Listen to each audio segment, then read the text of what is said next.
been in the compliance industry for 15. I have getting close to 2,000 assessments across the United States. I've done consulting, privacy and security consulting at Principal Financial Group, United Healthcare, Molina Healthcare, Kaiser Permanente, and so that's all I really do. My background is in HIPAA and healthcare. David? Well, thank you, Bob, and I'm so delighted to see so many people attending today. I'm David Schultz. I'm Executive Director, CEO of Cyber Risk Associates. We focus on small, medium-sized businesses and particularly healthcare practices to keep their compliance and particularly their cybersecurity and privacy up to date. I come out of a 30-year career in administrating and leadership of nonprofit organizations, which are probably some of the greatest collectors of information with little responsibility for treating it correctly. A few years of working with Homeland Security and doing community cybersecurity workshops led us to the recognition that it's the SMB community that suffers the greatest gap, and so I'm delighted to be here. I hope we can help people out. Great, David. So before we get started into the realm of, breaches and things, let's talk about where this all came from. I always like to tell this story. HIPAA started in the 90s. One of the main reasons, I think the main reason is because employers were using individuals' health records to hire and fire and promote. They realized that, hey, if I know up front when I'm hiring somebody how healthy they are, my health premiums will stay low. So when I had two candidates in front of me, if I also had their health records, I knew which one to hire that would keep that down. Well, the government got wind of that and said, you can't do that. You can't do that. That's discrimination. You're just going to have to go on who's the best person. So they took GLB, Graham-Leach-Bliley Act, that the banks were using for privacy and security. They adopted that rules and regulations and morphed it into the HIPAA privacy rule. So now you have HIPAA privacy that kept the information that doctors' offices and hospitals and things couldn't share information with others without having some type of authorization and disclosure from the patient. Fantastic. So now you've got this going on. Well, going over back to the banks were prime targets for hackers. So people were hacking into banks, and the government said, no, you're going to secure this data over here, and you're going to use this Graham-Leach-Bliley Act, and you're going to have privacy and security, and you're going to button this up. And the bank said, yeah, I'll get to it when I'll get to it. And the government said, no, you'll get to it now, because if you don't, every month that you're not compliant, we're going to fine you $1 million. And the bank said, whoa, wait a second. Wait. Okay. We will button up over here, and we will get everything protected, and we will encrypt the data, and we will do everything that you want us to do. They don't want to pay $1 million. So as the bank started getting secure, the hackers said, where am I going to go? Where am I going to get the same information that I got from the banks to steal identity and stuff? Oh, healthcare. Healthcare's got the same information that banks do, and they're wide open. So they started hacking into healthcare facilities. And the government said, oh, wait, let's take the security side of Graham-Leach-Bliley and also add it to HIPAA. So now we've got a full HIPAA privacy and security over here for healthcare entities. And they said, but you know what? We don't have to add the business associates because they're not really doing anything and nothing's going wrong with them. So they didn't add them at the beginning. So here's the business associate. He's getting data and he's sharing it all over the place because there's no rules governing him. So the government said, whoa, these guys are getting breached now more than the healthcare entities. We're going to have to do something about that. So they put the omnibus rule in place that now locked in all the business associates into the security rule. So now everybody has to comply. Now, as you can see, as the years have gone on, people just stuck their head in the ground. They said, yeah, they're not going to come get me. I'm a little guy. I'm a 1-2 doctor practice. I'm out here in Alaska. Well, we're going to show you some breaches today that have happened all over this great country, even in places like Puerto Rico, they're responsible too for it. So just because you think that they're not going to go for the little person, I would think again. And I just want to let you know that HHS audits are starting this year. Now, you've been probably working with meaningful use and CMS, and you may have had to give your money back because you didn't do it correctly. That's great. You had to give money back that you got, right? Over here, these guys, these vultures on the left here, this HHS, they're mad. They're mad, and I'll tell you why in a second why. Now, also added to these rules to make up all of HIPAA is this high-tech meaningful use. They want you to be on an electronic medical record.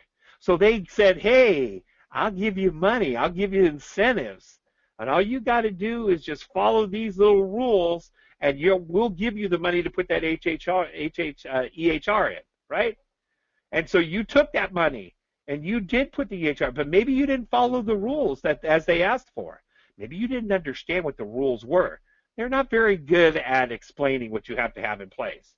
So you're thinking as you're looking down this list, well, I've got to do smoking and I've got to do this and I got to do a risk analysis. Oh, I think if everything else here on this list is EHR based, this risk analysis must be there too. So I'll check that box. Come to find out that it wasn't the EHR's problem, it was yours, and you probably had to give the money back.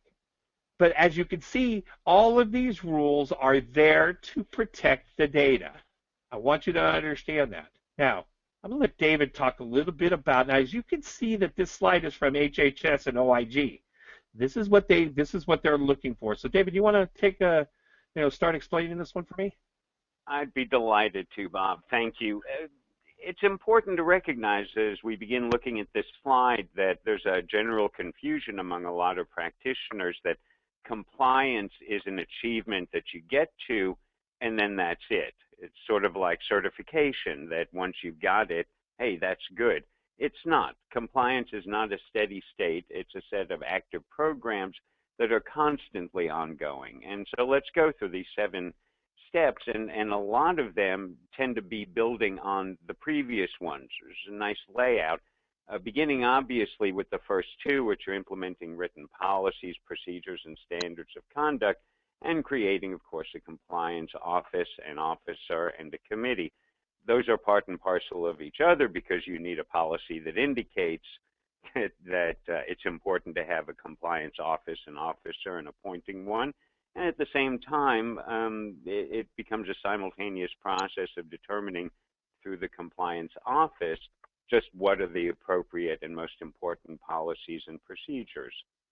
And, policies tend to similarly be misunderstood. We have to break it down to the question is the policy needs to state what our main goal is overall. Our aim is to protect the security of the data, and then we implement a variety of procedures that we follow up with on those.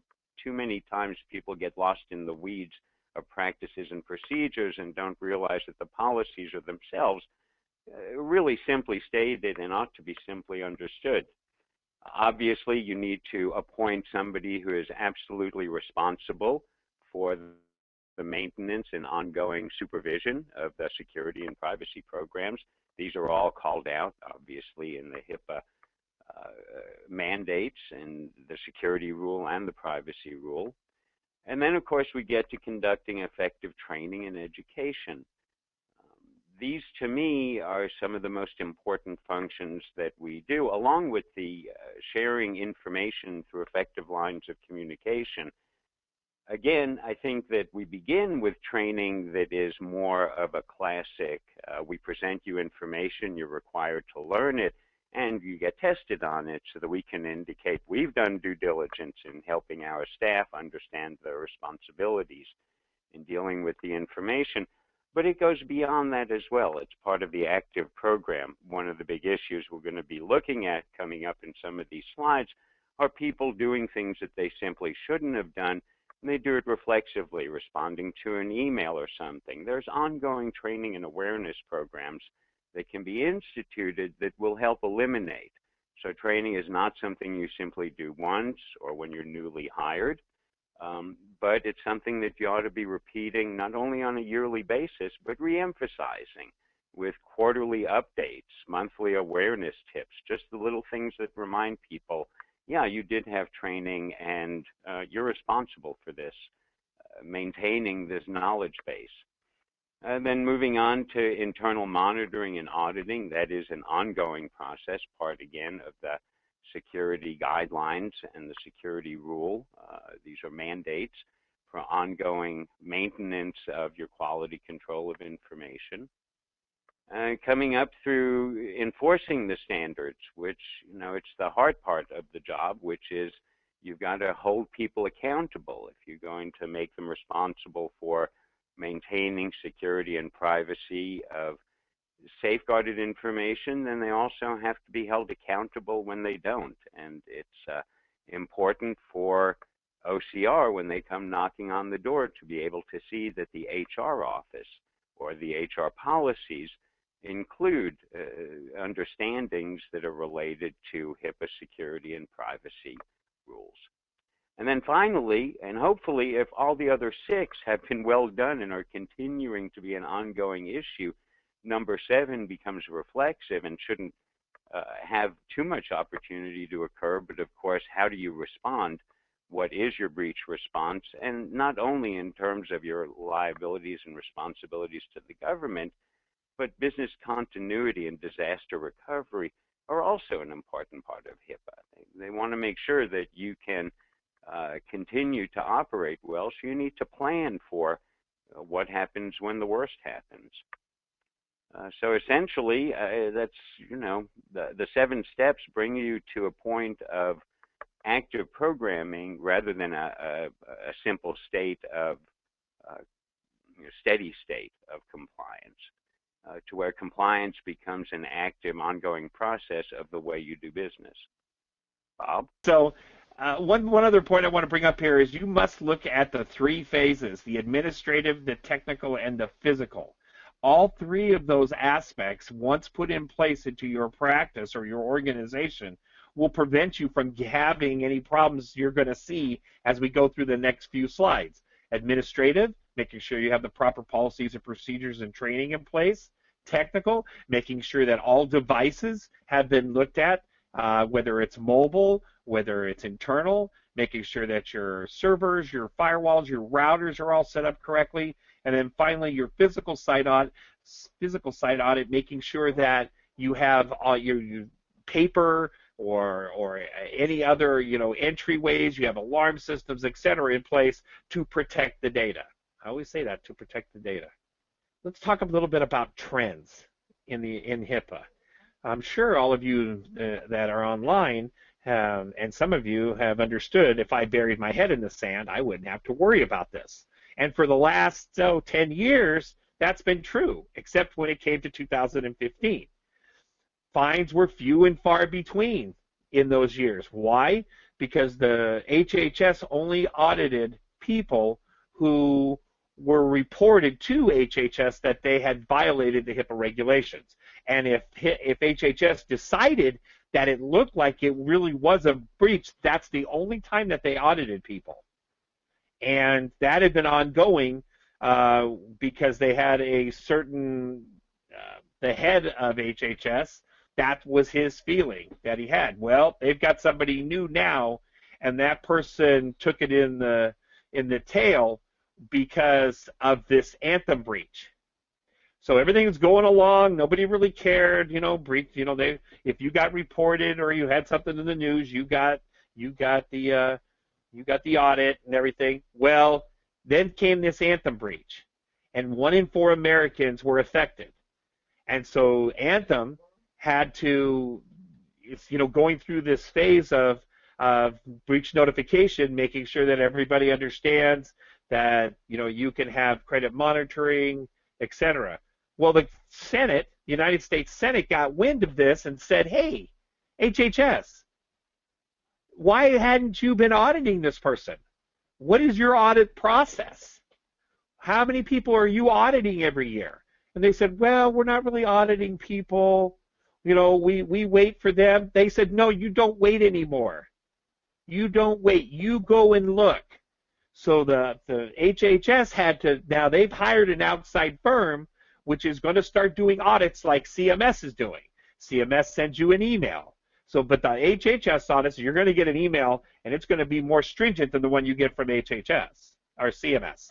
So HHS is you're going to have to send them information, or they may just show up at your door with the FBI jackets on and everything. So be prepared that this, as these fines have gone up, actually it was like 2 million, 2 million, 2 million, $110 million were fined to people last year. And these are just some of the things that you're going to see, the issues that were had. But I want everybody to know that the fines are on the rise, and your compliance plan is going to directly affect your bottom line if they come knocking. We have mandatory audits for 2016. We have mandatory audits for CMS. You have meaningful use stage 2, which means you have to do your risk analysis and your risk management. Risk analysis tells us what's wrong. Risk management tells us how we fixed it.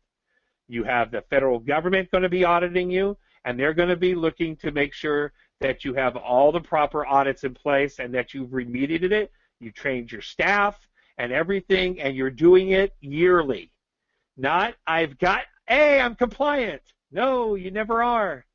Compliance is an ongoing process.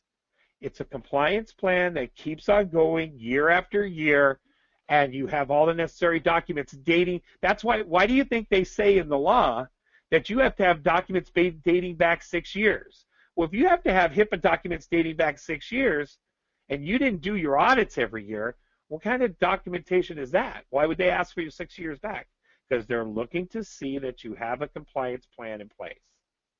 Now, if you have that compliance plan in place, if you have all your policies and everybody's trained and they're trained yearly, and you've looked at your every system in your site, and anything that's mobile is encrypted, and anything that's you've got encryption in, if you can do encryption in your location, you do, and you have all of this documentation and you've done everything that you're supposed to do. I'm going to show you if these people that we're going to show you now had done all that, they wouldn't have had to pay these fines. Let's start with right here. Remember I told you before about Puerto Rico. So you have these Puerto Rican company that they had a breach, and the government went over there, and they hadn't done a risk analysis, and the information was leaked out about United States patients. They had to pay $3.5 million, and they had a 3-year corrective action plan, meaning that they had to do their audits, every year, and they'll continue to do them. But if you didn't have that, if you would have done your risk analysis and found out everything that was wrong, you wouldn't have suffered that penalty. Talk about this. I know this is near and dear to your heart. I'm delighted to. Laptop theft is one of the banes of our existence, and it oughtn't be there. And essentially, it's a question that comes up frequently from clients, and unfortunately, it's asked in a way that's troublesome, which is encryption mandatory? And unfortunately, the further you get into understanding HIPAA's way of expressing things, and you come to the security rule, you find, well, encryption is talked about, but it's considered an addressable rather than a required aspect. And that makes people think that they've got some wiggle room there. And the fact is that when it comes down to it, it's important to recognize that HIPAA, when it says addressable, it's a really big mistake that these people are making to think that it means optional. It has nothing to do with optional. Consider it mandatory unless there are very important reasons that you can document that encryption was an inappropriate and simply ill-advised under the circumstances. And I've racked my brain. I can't think of many circumstances under which you could justify not including encryption on pieces of equipment these days, because it really is one of the biggest sore spots of particularly of private practices or healthcare practitioners. The actual doctors and the rest of the folks, the business associates, get hung up by virtue of having equipment that is portable and totally insecure, whereas encryption itself is a pretty easy thing to administrate. Unfortunately, it's a step too far for a lot of people. But you take a look at the Indiana case, and this is probably one of the most typical ones. How can a laptop be worth $750,000? Very easily. Just let it get stolen from your car. The number of times you'll look at SC's data breach blog and see the most recent thing is X number of laptops or devices either stolen or taken from a car, being moved from place to place, connected to a piece of equipment without being encrypted. And had they been encrypted, according to the law, according to HHS and OCR, it would not have been considered a reportable incident. So the fact is that these are, as Bob points out, as we go through the next couple, these are the kind of things that only come up because the safeguards weren't met and because they didn't realize or misinterpreted or simply believed in security by obscurity. If I put my head in the sand, as Bob says, it won't happen to me. Unfortunately, theft of equipment is the number one way out. It's the number one thing I try and warn most of the practitioners I know. It's their equipment that's going to give them the greatest amount of problems rather than some notion of I'm going to be hacked by, not that network security isn't very, very important, but the likelihood of a practitioner being hacked versus losing a piece of equipment is about 6 to 1 the other way. The odds are much stronger that it's going to be a piece of gear. We were at a presentation in Washoe County, and the sheriff of Washoe, Nevada, was telling me that these days the burglars don't bother stealing big pieces of equipment like 60-inch televisions. They'd rather take a computer or a laptop because then they plug them in, fire them up, and order their own, which I guess seems to be the way crime is going. So, Bob, moving off from Cancer Care Group, let's go through the next one, if we please.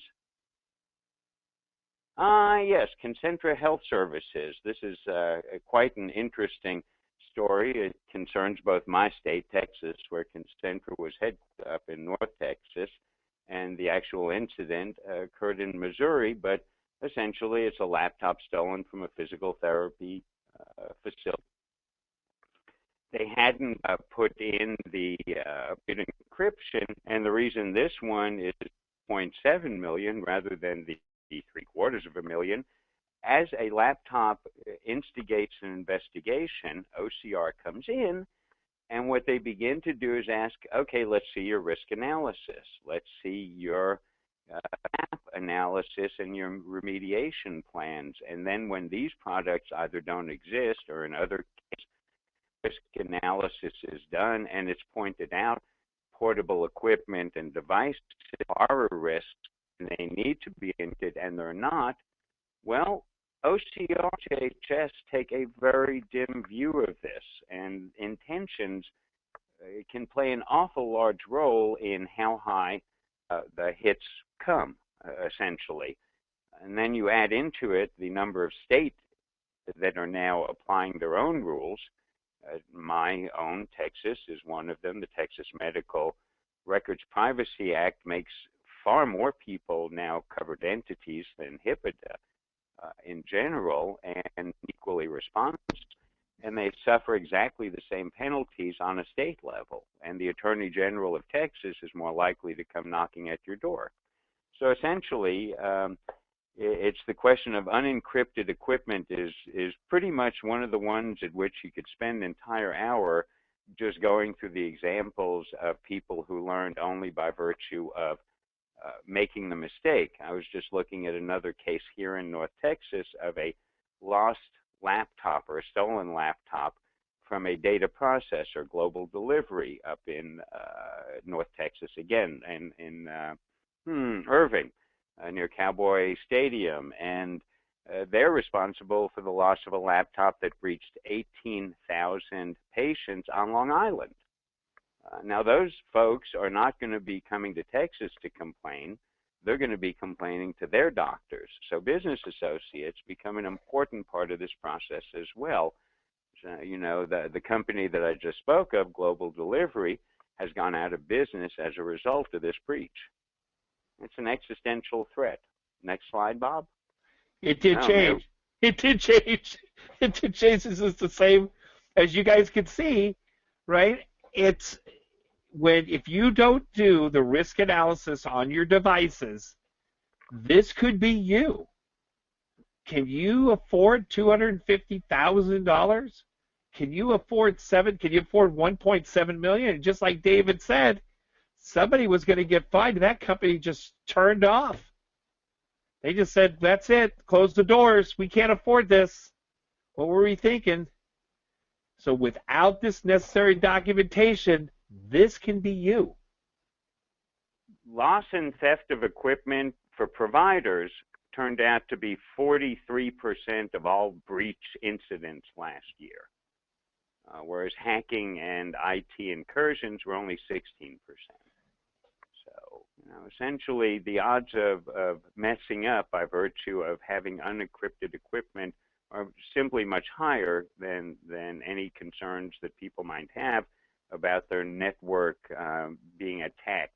Not that that's not going to be equally, a vulnerability, but the fact is, it's the simple stuff that people mess up most on. Agreed.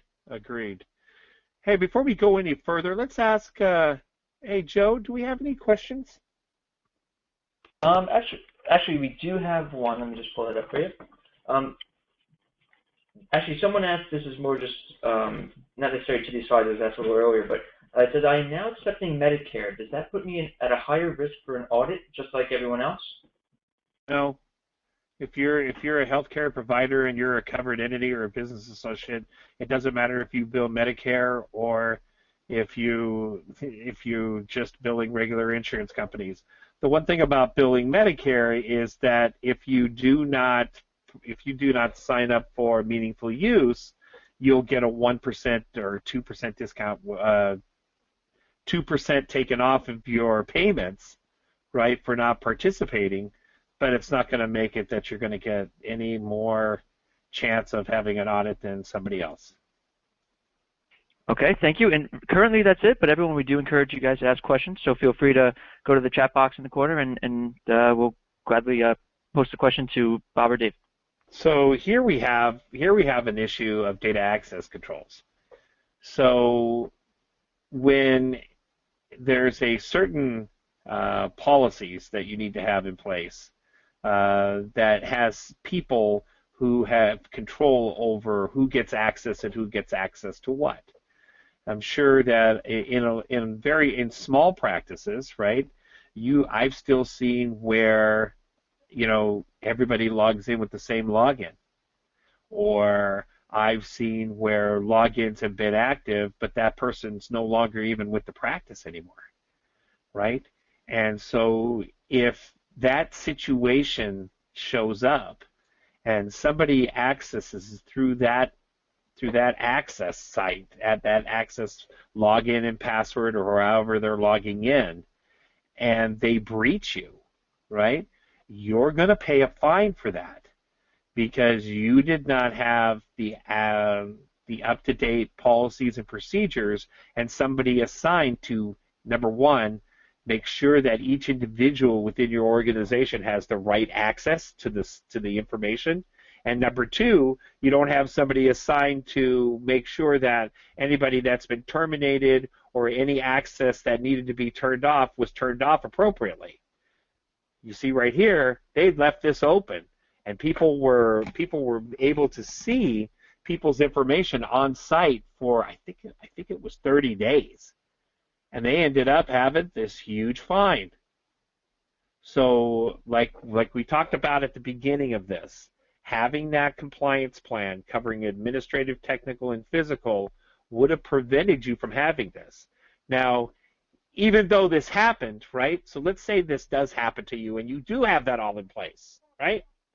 Well, the fine is mitigated because you made a good faith effort, but somebody within your organization didn't follow the rules. It's not that you didn't have the rules in place. Somebody didn't follow them. Will you still get a hand slap? Absolutely. Will you still get a corrective action plan? Absolutely. You may even get a small fine, but you're not going to get $3.3 million worth. You're not going to get that because guess what? You made a good faith effort. That's the whole key about this rule. You have to make a good faith effort. You can't bury your head in the sand. If you make a good faith effort, they're going to tell you, okay, yeah, you did do that. Wow, you did everything, and then this person failed. One person within your organization failed. Now that one person will have to be admonished and may have to be fired and all that stuff, and you may have to make some changes there, but that's great, right? Great for you. But this is what happens to these people. They went and that one person did it, or that one group of people did it, but the hospital couldn't prove that they had done anything. They don't have any policies and everything. So guess what? That's what you get. You get $3.3 million. Not a good thing. Oh, sorry. A few questions came in. That the last question opened up the floodgates. So see if you're ready for a few. All right. The first one would be: we have 6 portable devices used in our practice, and I have requested a quote from our outside IT company on the cost to get them encrypted. They came back with a cost of $4,000. This is more than the machines are worth. Is there instructions available for the non-technical person to understand how to set these devices up for disk encryption? David, you want to take that? Yeah, I'd be delighted to. Yes, there are a variety of low and no cost whole disk encryption softwares. I would suggest, rather than diving down that rabbit hole here, going to PC Magazine, and essentially it's becoming a more and more common situation. And the trick, if you're going to do it as an in-house project, which is perfectly doable and perfectly understandable, when you set up the keys, which are what encrypt the computers, you need to store them someplace safely and off-site. But it's just simply one more safeguard that is required to be put in place. The $4,000 sounds a little high, but of course that may mean that they've got a lot of service upkeep that they're planning on doing and changes. And again, I'm not sure of the equipment itself, but there are plenty of other solutions that should not be nearly so expensive. Okay, and actually we have 2 or 3 more. So this one is: what needs to be done for Office 365 and as well as SharePoint? Okay, Office 365, Microsoft has its own business associate agreement, okay? And you can utilize Office 365, okay? And basically Microsoft is bound by that business associate agreement. Office 365 is hosted at the Microsoft sites, right? So as long as Microsoft holds up their end, which they should, because you have a business associate agreement with them, you'll be fine with that. Now SharePoint's a different animal, okay? SharePoint is not technically secure. And David, you want to talk about this a little more? No, simply that among its massive complications, SharePoint is somewhat resilient to the type of encryption that the NIST 800 publication would consider appropriate as a standard for transmission or for data at rest. So right. I really can't dive too deeply into it, but the fact is that it's difficult. Right, and so we're just going to leave it at it's not the optimum solution for storing files. Let's put it that way, because it really is not HIPAA compliant. Okay, when you're coming to that. So if your SharePoint, it also depends on where your SharePoint is, right? Is it inside? Is it inside your location? Is it outside? And so that takes the risk analysis. That's where you have to have the risk analysis involved, right? Which would tell you if that was or was not appropriate. Joe? All right, and then the other 2 are probably a little easier for you guys. We got: are the settlements based on the number of patients that PHI is released to, or the type of PHI that's released, and is there a formula used across the board? Yes and no. Yes and no. Okay, so first off, it is based off the number of patients that were breached, right? It's also based off of your non-compliance, and it's also discretionary to the Inspector General to determine what the fine is. Yeah, they say the top fine is 1.5 million, right? It's all over the place. It's 1.5 million. But if we go back here, right? We see it's way above 1.5 million because, why is that? Because the Office of the Inspector General, if you are found to be in willful neglect, meaning you didn't do what you were supposed to do, he has the right to fine you whatever is appropriate. So you're kind of like taxes, I guess, right? You don't really know what you're going to get till you get there.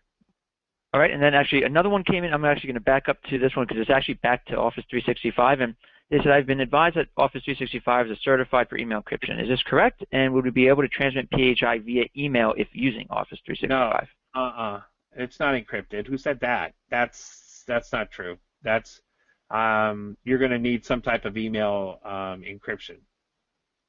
Unless Gotcha. they can provide to you that it is HIPAA compliant encrypted email, right? You want that, not that somebody told you. You want it in paper, right? Otherwise, you'll need an email encryption program. All right, and then I'm going to ask you one final question, then we'll let you go on a little bit more, and then I'll bring questions back up. Just can individuals be fined as well as entities? You can be fined. You can be thrown in jail. There was in Texas. There was a in Texas. We string him up. Yeah, he went 18. He went to federal prison for 18 months for lying about his meaningful use. Yeah. He didn't do the risk analysis. Yeah. You can be fined, you can be imprisoned, and you can also lose all state licensing. Mm-hmm. So effectively, there's three threats that are coming at you. I'm going to go back here and show you. See this dentist right here that paid $12,000? He lost his license. He can't do dentistry anymore because he lied. So I just wanted to show you that there's a lot of things that can happen if you found to be negligent. Now, moving on, we have a county government. So everybody that has electronic protected health information, it doesn't matter if you're a county, a state, city, hospital, everybody, you must protect the data. We get more and more counties every day coming to us for compliance. And right here, we have Saget County. They accidentally put each PHI on a public server, and everybody was looking at it. There's your fine, $215,000. And for 3 years, we're going to come back and audit you for 3 years to make sure that you're doing everything appropriately. File sharing. You want to talk about this, David, about file sharing apps? Let me get off mute. Well, I don't know what to say specifically other than the notion of using smartphones has so overcomplicated the issues, and particularly now that people are beginning to use SMS texting, short messaging for information that should never be done that way. There are third-party organizations and systems that will undertake to tailor your SMS and your file sharing to be HIPAA compliant, but your plain vanilla smartphone, iPhone, whatever off the rack is not a good place to be storing information, and a really awful place to be sharing it even within the office, short messaging being the typical way. And again, it comes down to the policies of the minimum information necessary, and on a phone that ought to be, can I call you? And let's talk, because that's about the only protected means that you have with a phone. It's worthy to look at Symantec's Operation Honey Stick as an example of just how POS phones are when it comes to security. They dropped 50 of them in the U.S., and they tracked each of them to see what happened, and it's pretty much a nightmare situation. Suffice it to say, everybody tried to get into any phone that they could, and if it was password protected, they tried to crack that as well. I also want to bring up that you can encrypt your phones, right? Yeah. You can encrypt an Android. You can encrypt an iPhone, and if you are doing that, you're making a good faith effort again, right? But like David said, texting is different than having information on your phone, right? Right. You're texting in open text, meaning that people can sniff that stuff. They can see it, right? So, It's just the same way as sending emails unencrypted, right? If you're sending emails with data to patients and you're sending letters to insurance companies with patients' information over the open internet, every one of those that you sent is a breach. You're breaching the data by sending it over open internet and just sending it out there. Stop it before you get caught and have to pay something like this. Email, mail, malware, right? Oh my! Actually, I was going to jump in with a couple more questions because there's some good ones coming in. I want to give you a couple at a time so I don't mess up your flow too much, if that's all right with you guys. Go ahead, Joe. All right. I like this one, and I think you will too, Bob. As a HIPAA officer, can I be personally responsible for the other staff's negligence? You can, right? And so it's one of those situations where let's put it this way. You can if you hide it, right? So if you're the one, if you see something that's going on and you've got somebody in your organization that is doing something they're not supposed to be doing and they're breaching people's data because of it, and you as the HIPAA officer do not have enough power or play to stop it, you're going to have to report them. That sucks to report stuff about your own company, but you're going to have to do it because, look, if you allow that to keep going on and you're the security officer and they get caught, who's it going to fall on? It's not going to fall on them. It's going to fall on you for improperly not finding out and stopping what was going on. If you throw your hands up and say, I didn't know, or I couldn't stop them, well, why didn't you report them? So I hate to say that you have to, throw people under the bus, but, that's what this whole rule is built upon, right? Is people throwing other people under the bus. So if your company is not following the HIPAA federal regulations, you, as that was appointed the security officer, is responsible for protecting that data. So yes, you can. If you do not put an end to it, you can be brought up personally. Any comments on that? I was going to give you one more, and like I said, everyone, I know there's a lot of questions, so we're going to try our best to get to them while doing the presentation, and then any that we can't get to answer, I will make sure to have a response sent to you after the webinar. This one, and this will be the last one, you guys can jump back in, then I'll go into more questions in a few slides. Can you email with patients if you have them sign a disclaimer stating that they know email is not private or secure? Yes, you can. That is one of the parts of the Omnibus or high tech that allows, if a patient says, I do not want you to send stuff to me encrypted because it's too hard for me to understand, if they sign a release that says that you can send that information to them unencrypted. That is truth. Any comments about that stuff I was saying, David?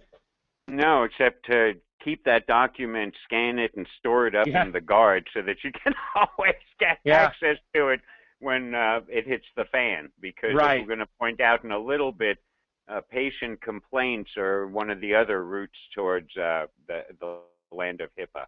Shall we move on to malware? Wonderful. Excellent. Unless there's another question? No. Yeah, go ahead, David. Go. This is, again, one of my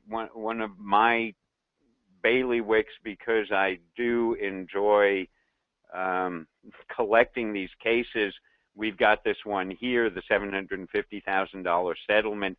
I have a more recent one that happened up the street from us in Austin, where there was a Seton chain of small clinics, and they, again, answered an email that they should have known not to answer and responded with information that left them liable, and they breached 39,000 patients worth of EFI. I'm not sure how much the University of Washington violated in this one, but I have a feeling that these are going to be continually more and more important. They're up there with the stolen laptop, is the answering email inappropriately. And for this, there really is a training and an ongoing awareness response mechanism. There are a number of companies out there. The one I'm looking at right now is called KnowBe4, and I've run into them previously regarding ransomware and those issues. But they'll help you set up a phishing test of your own staff and employees to see who will respond inappropriately to an email that they should recognize is either a phishing attempt or a spear phishing attempt. And I want to step back a second and make sure that everybody understands when we talk about phishing, we're not talking about going out to the lake with a rod and reel, right? We're talking about emails that come uninvited but may appear to come from legitimate organizations that connect you to malware, and either they are themselves a payload which they can deliver, or by virtue of clicking on them or responding to them. And it is a problem rife through the entire situation. We've got a case up in Alaska of middle schoolers who staged a phishing attempt on their teachers. They were successful. They took over the school servers and installed RATs on the other students' laptops so that they could prank them. But these are 7th graders, and this is 2 years ago. So now they're in high school. I can't wait to see what they're going to send out when they're in college. Mm-hmm. That's great, David. Okay, as I talked about at the beginning, right? You've got administrative, technical, and physical. Okay, here's the physical side, right? Do you have locks where appropriate? Do you have alarm systems where appropriate? Are you protecting the data physically? As you can see here, right? There's this overnight unlocked room, and they just up and took the CT scanner. And within the CT scanner was probably stored protected health information. So they reported it, and there you get $850,000. So it can come from administrative, meaning you don't have your proper policies or procedures. It can come from technical, you didn't do your technical audits right, and it can come from physical. It's one or the other. And what does that mean? If you have the whole compliance plan in place, I have a webinar that I talk with about, are you compliant or not, right? And it starts off with, when I sit at a conference with my team, I'll sit in the back and I'm there just to give demonstrations, but I listen to the people as they're walking by. And somebody will say, hey, how's your compliance plan going? We got policies and procedures, we're great. We got training, we're doing great. We did a risk analysis already, we're good. And I'm like sitting there going, no, you're not. You're gonna get fined. Because it's a combination of all of it. It's a combination of the policies, the training, the risk analysis, the risk management. It's a complete, and you know what's really, I feel sad for smaller organizations, because HIPAA didn't make HIPAA light. They made one set of regulations, and they said, I don't care if you're a one-doctor practice with 2 people in it, or you're Aetna with 10,000 people. Okay? I don't care. You're all going to follow the same rules. And so if you're not following the rules, right, this is what could happen to you. And that's why we're doing this webinar. We have a pharmacy, right? And so what happens is, I'll give you an example, right? And this is a really good example for people who got EHRs. Here, that guy comes in, he's all got his nice suit on, and he's demonstrating this EHR system to you and the doctor, and he says, hey, we're going to take your files right here, and we're going to scan them, and we're going to put them into your EHR, and you're going to be paperless. And you're sitting there going, yes. And then all of a sudden, they teach you and they go away, and now you realize you're printing more paper than a forest. Where's that paper going? Look at the person at the front desk. If they don't have a locked shredder box next to them, they've got a box at their feet. Well, how often is that getting thrown out? Is it getting thrown out every night? Or does it sit there till it's so full it takes 3 people to drag it across the floor to the locked shredder box? If you're one of those people that say, oh, we leave it there until it's full, you're the one that's going to end up in the dumpster, and you're going to end up with this type of fine. If you look right here, regardless of your size, regardless of your size, you cannot abandon protecting the information. They don't care how big you are. They'll give this out like they're giving out candy at Halloween. It's worthy to remember that one of the top HIPAA fines of all time was paid by CVS for exactly the same kind of incident, throwing out trash. It cost them $2.25 million a few years ago. Right here, right? So employees left boxes of medical records on a physician's driveway. What the heck? They just left them out there. This is a fascinating, let me jump in here because I've done a little bit of research on this one. It's a fascinating story as to how this happened, because there's a lot of this going on. there was a business restructuring. You know, doctors have been going through quite a bit of movement, leaving private practice, joining groups, selling their practices, some retiring because of the amount of new regulations. They just have decided they're going to advance their retirement. Well, what's happening as a result is that as they go out of business, the decisions they're making regarding their records, and you know that's a certain investment that other people want to make. So this was a case of a doctor who was retiring, who was going to be selling their practice to Parkview, and Parkview reviewed the records, decided that they didn't want to take part in it, decided to return the records, and basically the doctor simply wasn't home. And so they dropped him in the driveway and left a note saying, you weren't home, and here, these are yours. That's kind of beyond egregious. Exactly. But as the business restructuring of healthcare continues to exact its tolls, we can look out for more and more of these situations where at the end game, people's records are not going to be treated as well or as fully as they were, let's say, in a startup. This is the dentist I was talking about. Oh, right? Can I jump in for a couple more questions real quick? Do you have time for that, Bob? Why don't we just wait till the end, and then if people want to drop off that don't have the questions, and that way we'll at least get through this so that they can move along their way if they have to during the day. Perfect. And like I said before, anyone that doesn't get a question answered, I do have you guys here, and I'll make sure to personally send out an email after the webinar to get it answered if we do not have time to get to it. For somebody who was asking about can things happen to you other than just fines, well, look at this poor guy. Mishandled medical records, and 5,600 patients got breached, and they revoked his license. I'm gonna move along a little quicker here, David. Okay. Sure, please. Okay. People said, hey, can other things happen to you? Hey, if you breach people's information and you did it and you were in willful neglect, you could be sued. These people sued them under their state law, and they got a $400,000 fine. So yes, other things can happen to you. Self-inflicted wounds are some of the worst cases that we run into. Very avoidable breaches. And I think all of these are self-inflicted, right? Yes. Mm-hmm. Right? And so here, how about you out there that's sitting there with policies that are dated 2008, 2009, and you never did anything to them? That's what happened to these guys. They didn't do their yearly audits. They didn't make sure that they were up to date. If the rules changed, they just, and this is kind of a funny thing, is you walk in, this is what will happen. They're going to walk in. They're going to meet the first person they see. They're going to ask, who's the security officer? I think it's, I'm not really sure.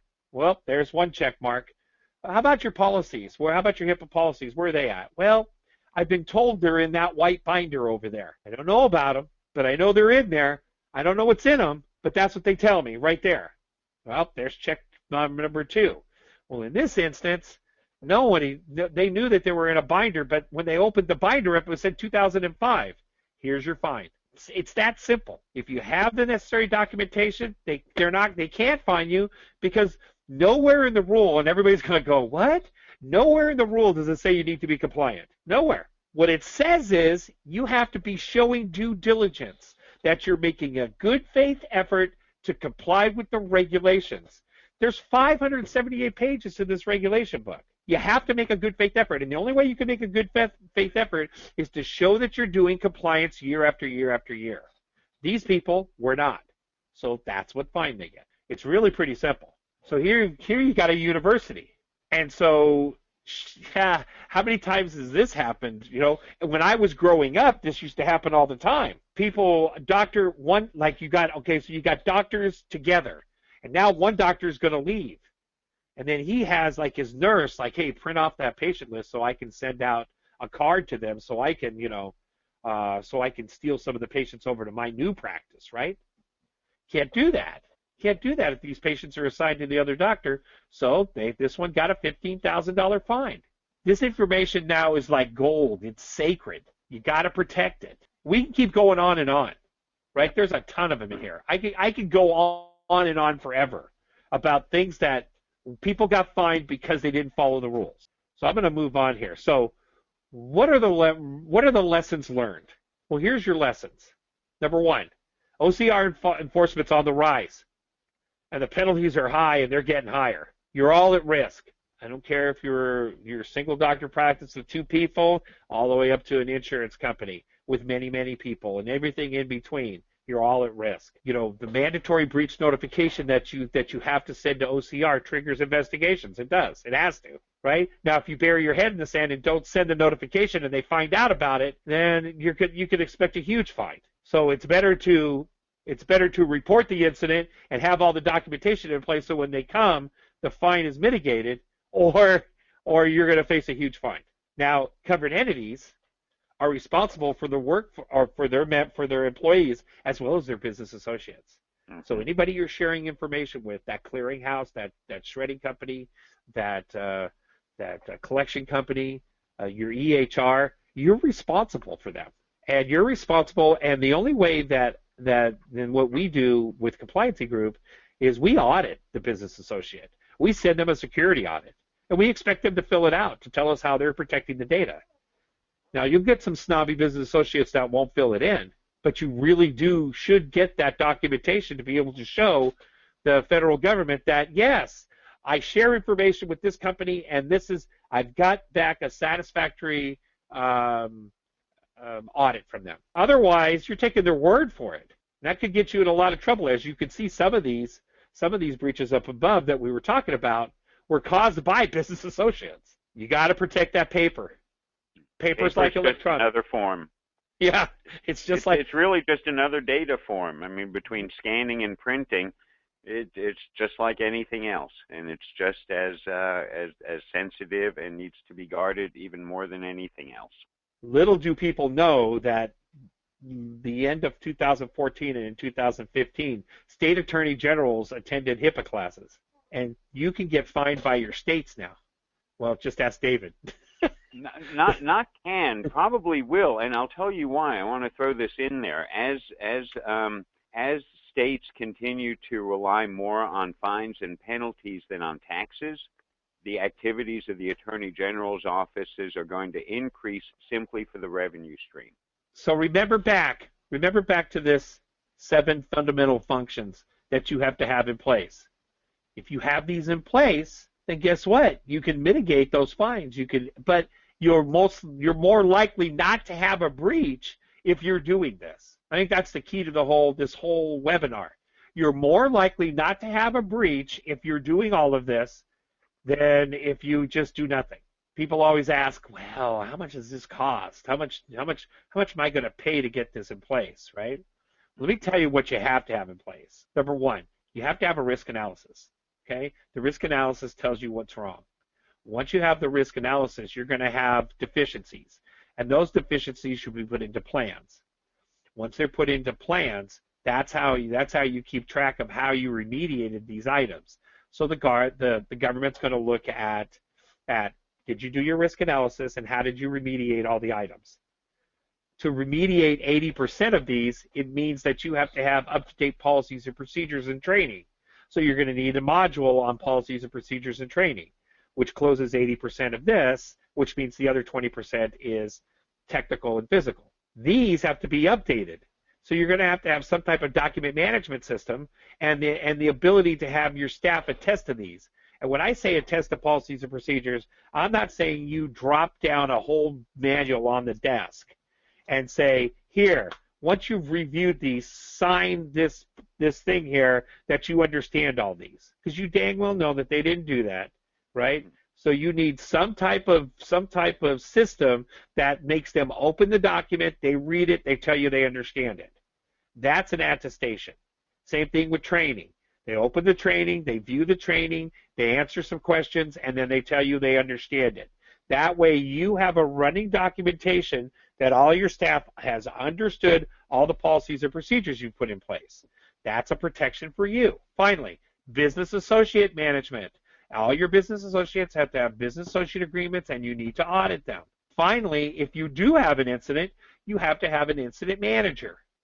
The incident manager requires you to put in information and do a 4-factor risk analysis. Did this really happen, and what's the impact to your company? And you may have to, send to the HHS if that happens. But if you have all the rest of this in place, it's okay to send it, right? The only reason why you wouldn't want to send it is if you didn't have the rest of this in place. And to manage all this, you may need an outside consultant. So it's 8,000 plus to get something like this. Now there are solutions in the market that do this. Compliancy Group has one. You can look us up, right? I'm not selling here. I'm just saying that you need a product. If you have a product that does it all in one place, it'll make it a lot easier for you to be able to go through this process. Okay, Joe. For those of you who are going to say we're going to do a question and answer now. I know we're past our time, but let's go for it, Joe. All right. I want to stop and say goodbye. Oh. I simply want to say to those who can't stay that this is Data Privacy Day International, and honor it by exercising a little bit more privacy and security today.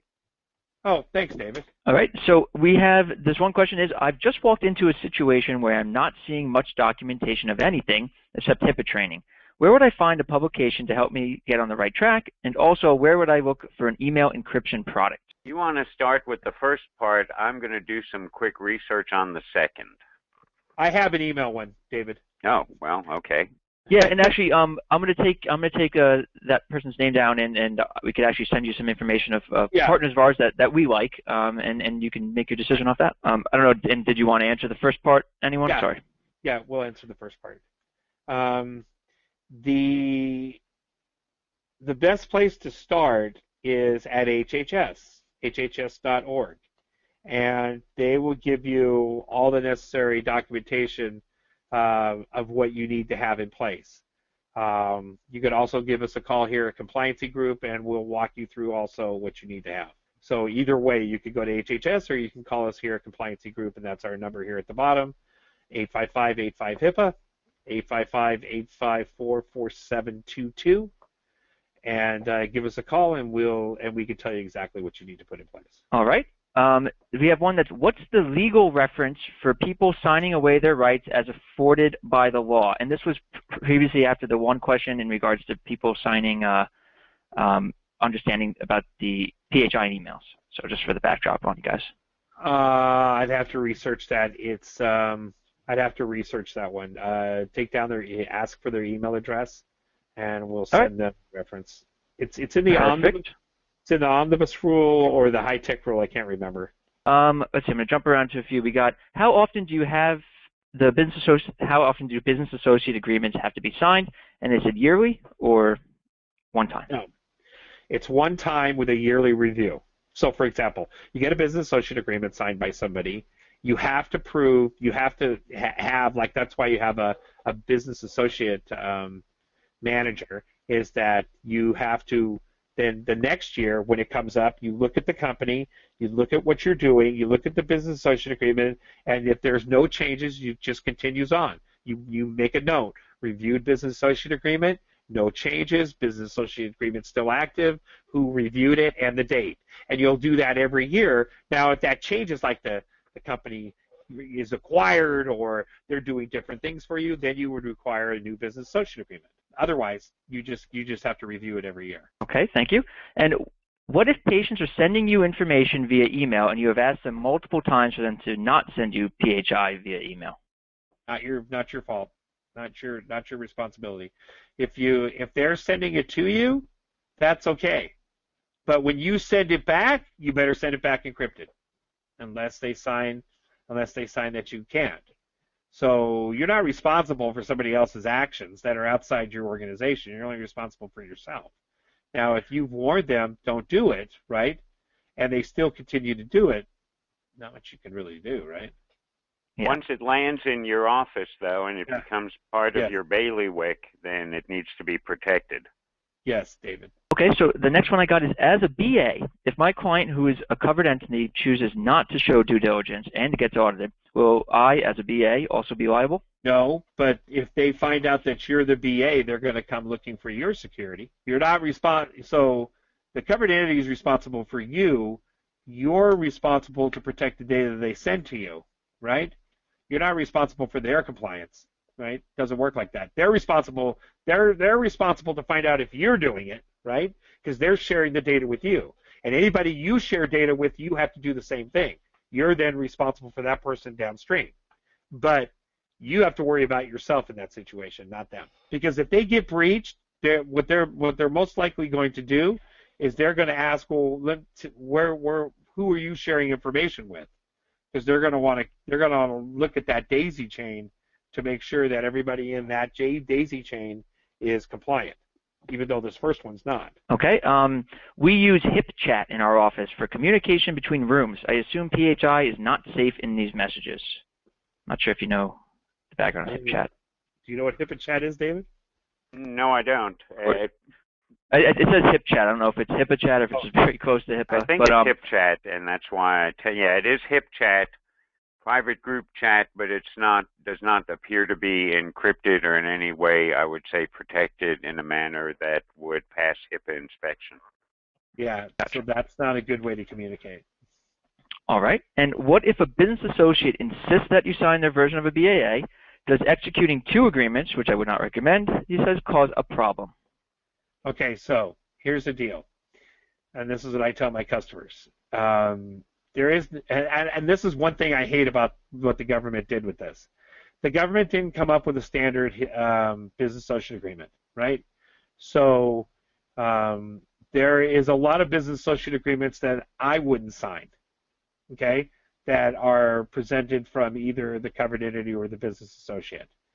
Now, if you're a covered entity and you're getting a business associate from a BA, and they won't sign yours, which your lawyer has put together for you, and they won't sign yours for whatever reason, right? I shouldn't say you must. You should take that business associate agreement that they're sending to you and give it to your lawyer. Now, if your lawyer says, no, I wouldn't sign this, now you've got a decision to make. And what I usually tell people is you tell them, if you don't sign my business associate agreement, we're done. I'm going somewhere else. A lot of people don't want to lose business, so they'll sign it, right? If they stand steadfast, well, then you're going to have to get a new IT person or a new whatever it is the business associate's doing for you, right?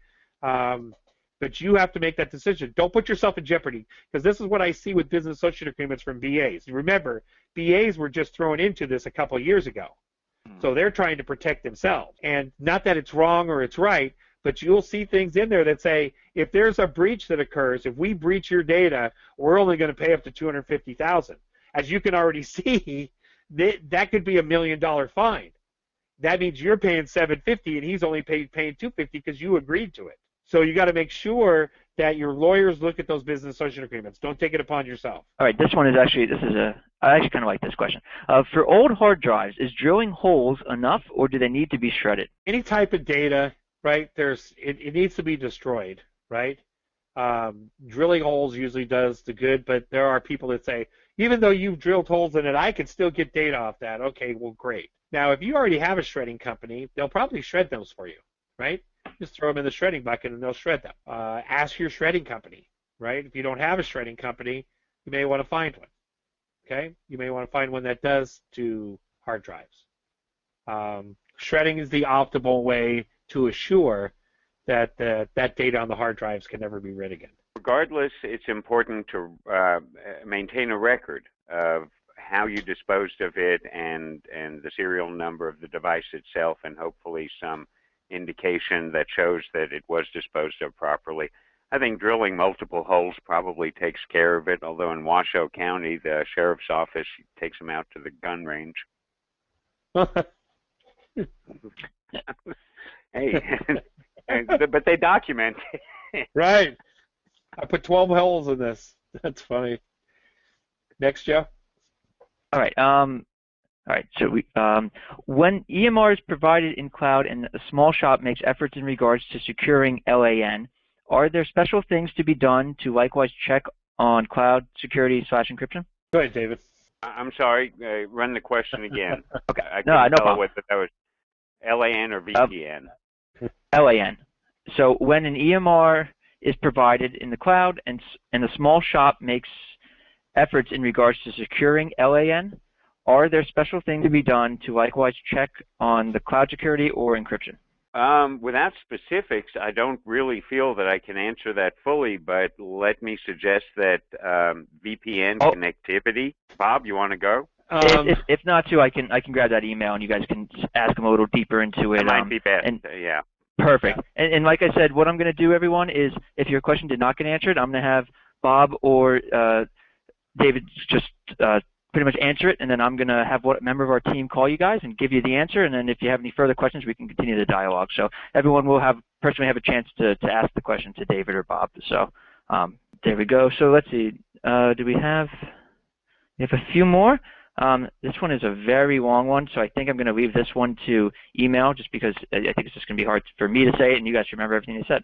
Right. Then we use Cisco Jabber Chat with our agency, but not outside our network. Is that safe?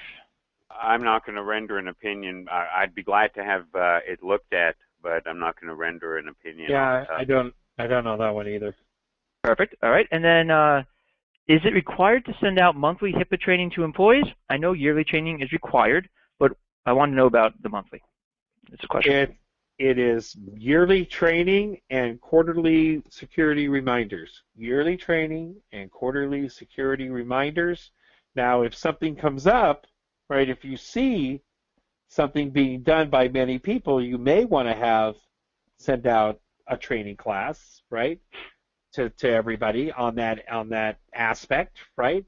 But normally, the passing grade is yearly HIPAA 101 training and quarterly security reminders. Perfect. All right. Go ahead, Dave. Sorry, No, I was going to say we augment with we go to US CERT, the FBI site, and list their monthly advisories just in a quick tip sheet to folks, just to keep them on point, remind them that it's an ever-changing environment, but that's not a requirement. Sure. However, the one thing I did want to say is new hires. Don't wait for the yearly training. No, right. You've got a new hire, particularly in Texas. If they're not trained by the 90th day, you're out of compliance. I usually suggest 60, but it's okay. Right, but yeah. All right. I know we are running late on time, and you guys are going to have got some places to go, and a lot of the other questions coming through are very specific to products as well. So I'm going to let those be answered as well after hours, so you guys can actually look at the product before answering. So with that, if you guys have any closing thoughts, and then after that, like I said, we'll get back to everyone, and within 24 hours, we will have the webinar up on our past webinar page. And since this has been a lot of questions with this, I will try to get a copy out to everyone, but regardless, if you go on our website and go under past webinars, the recording and slides will both be there. All right, David, go ahead. I'm dry. This has been a very exciting and interesting group and some great questions. I've got a plan for a Privacy After Hours event coming up for the privacy group of San Antonio. Okay, and I just want everybody to understand that the more you put into your compliance plan, the less you'll have to pay on the other side. If you do like we were talking about, and you address administrative, technical, and physical, and you have all the documentation and do it yearly, you won't end up with the situation that some of these people were put in. Amen. And I want to thank you all. I want to thank you all for joining and listening to our diatribe. We do get long-winded, but I hope you got a lot of valuable information out of this webinar. Excellent. Okay, thank you, everyone, and see you guys next time.